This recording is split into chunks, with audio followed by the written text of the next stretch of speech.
Hai, Assalamualaikum. Nama saya Nurul Fitriani binti Abdul Rahim. Saya pemegang kad matrik D1910324.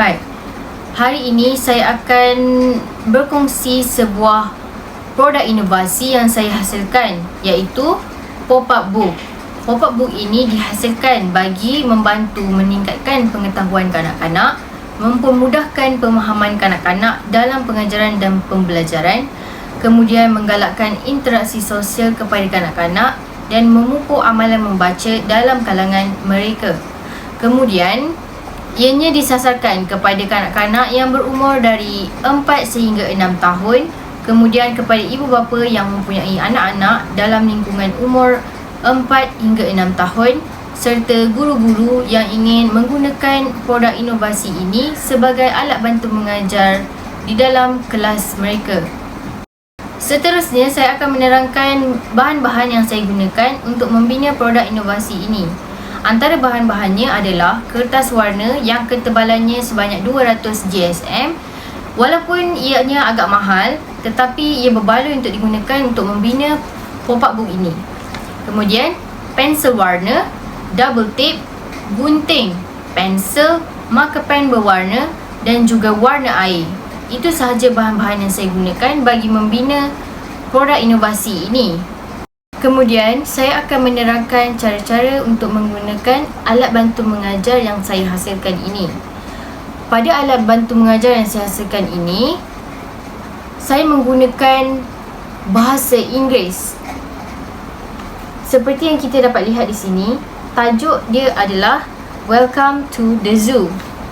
Dengan menggunakan buku ini, kanak-kanak akan dapat mengenali nama-nama haiwan, mengeja nama-nama haiwan dan mengenal haiwan-haiwan yang berada di dalam zoo.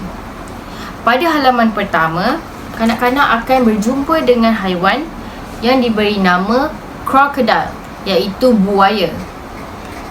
Dan kanak-kanak perlu mengeja nama yang berada di tepi sini.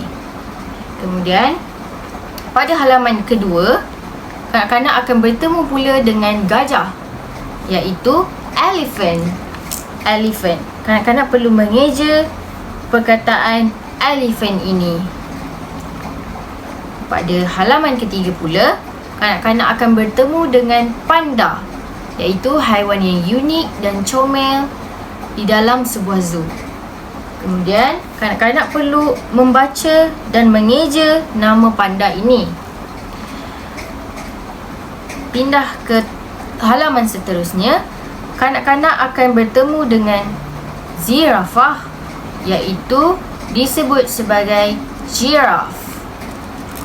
Giraffe, kanak-kanak perlu mengeja perkataan ini.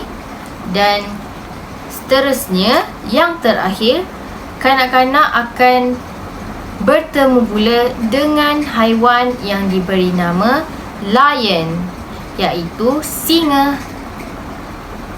Itu sahaja cara-cara untuk menggunakan alat bantu mengajar ini. Ia seperti buku yang kita gunakan, tetapi ia menampakkannya lebih menarik kerana ia mengeluarkan animasi 3 dimensi dan ia akan memudahkan kanak-kanak untuk memahami pengajaran dan pembelajaran kerana buku tersebut dapat merangsang imajinasi pengguna.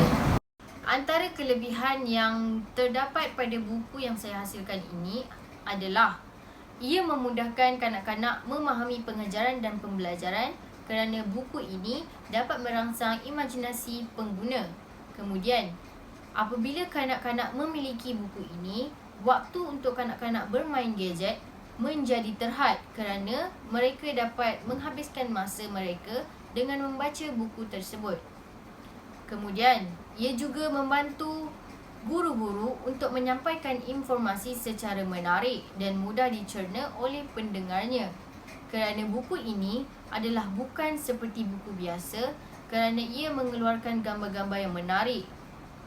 Kemudian, akhir sekali, bahan-bahan untuk membina produk ini pula mudah didapati di mana-mana sahaja.